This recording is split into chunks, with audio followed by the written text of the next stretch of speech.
My husband was fighting cancer and I was falling in love with someone else. I'll never forgive myself. I fell for another person 3 months after my husband was diagnosed with lymphoma. There's no way to make that sound right. There isn't. His name was David.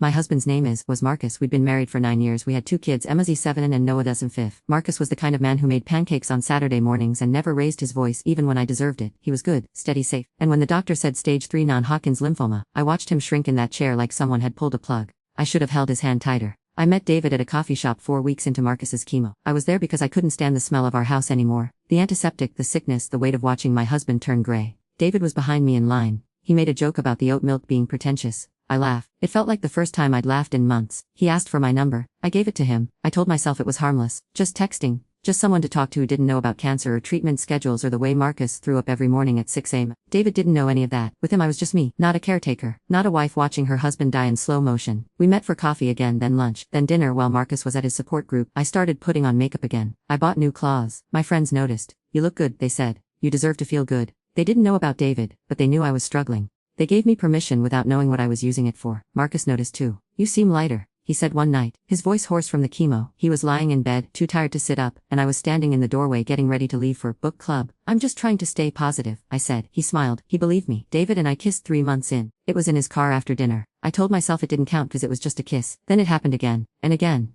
Then it was more than kissing. I started staying out later. I started coming home and going straight to the shower. Marcus never questioned it. He was too tired, too trusting. The kids noticed I was gone more. Emma asked why I wasn't home for bedtime anymore. Mommy has to take care of some things, I told her. She looked at me like she didn't believe me, but she was 7. What could she do? Noah stopped asking me to read to him. He started asking Marcus, even though Marcus could barely keep his eyes open. I told myself I'd end it. I told myself it was just until Marcus got better, just something to get me through this nightmare. I told myself I deserved this, that I was drowning and David was air. But the truth is I liked it. I liked feeling wanted. I liked feeling like someone's first choice instead of someone's burden. I liked pretending my life wasn't falling apart. David didn't know Marcus existed for the first 2 months. When I finally told him, he asked if I was going to leave. I said I didn't know. He said he'd wait. That should have been a red flag. A man willing to wait for a married woman whose husband has cancer. But I didn't see it. I didn't want to. Marcus's treatment was going well. The tumors were shrinking. The doctors were optimistic. I should have been relieved. I was terrified. Because if Marcus got better I'd have to choose, and I didn't know if I'd choose him. I started pulling away. I stopped sitting with him during his appointments. I stopped asking how, touching him. He noticed, but he blamed the cancer. I know this is hard on you, he said. I'm sorry. He apologized to me for having cancer, for making my life difficult. I didn't correct him. Emma started acting out at school. Her teacher called and said she was withdrawn, not participating, hiding in the bathroom during recess. I told Marcus I'd handle it. I didn't.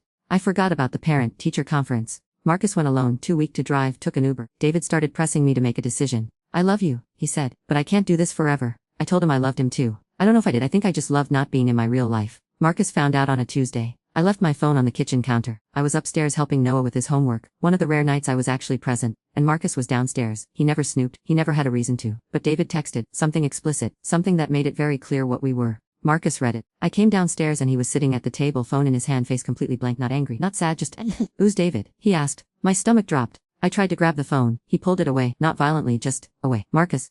Who is he? I couldn't speak. My mouth opened but nothing came out. He scrolled. I watched him read message after message, months of them. I watched his face stay perfectly still, and somehow that was worse than if he'd screamed. How long? He asked. It's not. How long? 4 months. He nodded, just nodded, like I'd confirmed something he already suspected. Were you with him while I was in treatment? I didn't answer. I didn't have to. He stood up, slowly, like his bones hurt. They probably did. The chemo destroyed everything. I need you to leave. He said. Get out. Let me explain. Explain what? His voice didn't rise, it didn't break, it was just flat. Explain how you fucked someone else while I was trying not to die. Explain how you looked me in the eye every day and lied. I'm sorry. Get out. I tried to move toward him. He stepped back like I was contagious.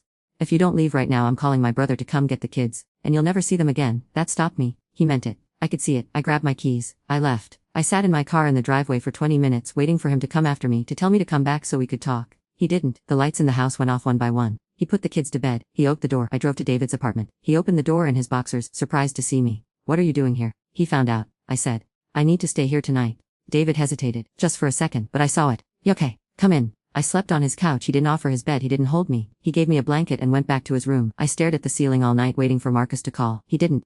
I texted him at 6 a.m. I'm so sorry. Please let me come home. We can fix this. He responded 2 hours later. and my lawyer will contact you. That's when I knew I'd lost everything. Marcus's brother showed up at David's apartment 3 days later with divorce papers and a restraining order. Temporary, his lawyer said. Just until custody was sorted, I wasn't allowed within 500 feet of the house. Wasn't allowed to contact the kids except through supervised visits. I didn't fight it. What could I say? David started acting different immediately. Distant? He stopped texting first. Stopped making plans. When I tried to talk about the future, he got vague. Let's just see how things go, he said. I'd left my dying husband for a man who couldn't even commit to next weekend. Marcus filed for full custody. His lawyer laid it out in the most clinical, devastating way possible: emotional abandonment during a medical crisis, prolonged affair, neglect of children's emotional needs. Emma's teacher submitted a statement about the parent-teacher conference Marcus attended alone, about Emma's declining mental health while I was absent. They had evidence. Text, credit card statements from restaurants I'd lied about. Hotel receipts from one night David and I got a room. I didn't know Marcus had been documenting everything. I didn't know he'd suspected for weeks before he found the text. He knew, and he let me think I was getting away with it while he built his case. The custody hearing was 4 weeks later. I wore the dress I wore to our rehearsal dinner. I thought it might remind him of who we used to be. He didn't look at me once. His oncologist testified, said the stress of the affair had measurable impacts on his treatment, that his white blood cell count dropped during the weeks he suspected, that emotional trauma can affect cancer outcomes. They made it sound like I was killing him. Maybe I was. Emma's therapist testified, said Emma blamed herself, thought mommy left because she wasn't good enough, said Noah had started wetting the bed again, something he hadn't done since he was 3. I sat there and listened to how I'd broken my children. The judge gave Marcus full physical and legal custody. I got supervised visitation every other Saturday for 2 hours, in a room with a social worker watching. David broke up with me a week after the hearing. This is too heavy, he said. I didn't sign up for all this, like my children were baggage, like the life I destroyed was an inconvenience. You said you loved me. I said, I did, I do. But this, I can't do this. He was gone by the end of the conversation, blocked my number that night. I tried to get him back. I'm not proud of it. I showed up at his apartment. I called from different numbers. I sent emails. He threatened to file harassment charges. The man I left my husband for didn't want me anymore, and I had nothing to go back to. I couldn't afford the house on my own. Marcus bought me out at the lowest possible valuation, which was his right. I moved into a 1-bedroom apartment that smelled like cigarettes and mildew. My friends stopped calling.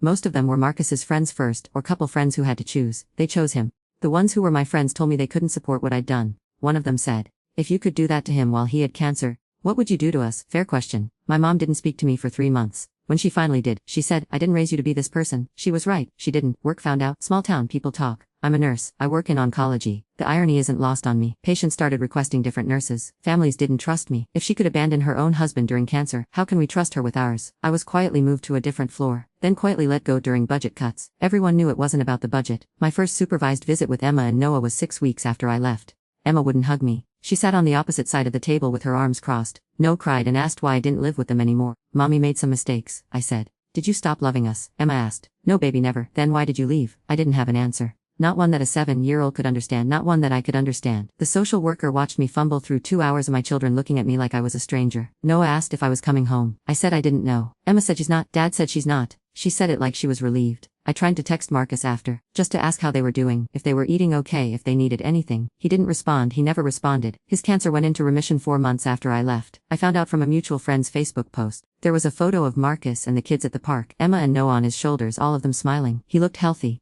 happy, better without me. I wasn't in the photo. I wasn't mentioned in the caption. It was like I never existed. I tried dating. I thought maybe if I met someone normal, someone good, I could prove I wasn't this person. That it was a mistake, a moment of weakness, not who I really am, but I couldn't do it. Every date felt like a lie. How do you explain to someone that you're a woman who cheated on her husband while he fought cancer? How do you come back from that? You don't. I see Emma and Noah every other Saturday. Supervised. Emma has started talking to me again, but it's surface level. School, friends, TV shows, nothing real. Noah still hugs me, but he pulls away faster now. They're moving on, building a life without me. Marcus is seeing someone. I found out from Emma. She likes her, she's nice, Emma said. She makes good cookies. I wanted to ask if she was moving it, if she'd replace me, but I didn't. I have no right. Marcus sends communication through the lawyer still. I haven't heard his voice in 8 months. I wrote him a letter. 10 pages. Everything I wanted to say. How sorry I was. How I didn't mean for it to happen. How I missed him. Missed the kids. Missed the life we had. I never sent it. What would it change? I sleep alone in my apartment that smells like someone else's bad decisions. I work a job I hate because it's all I could get. I see my kids 4 hours a month and watch them slowly forget I'm their mother. David moved to another state.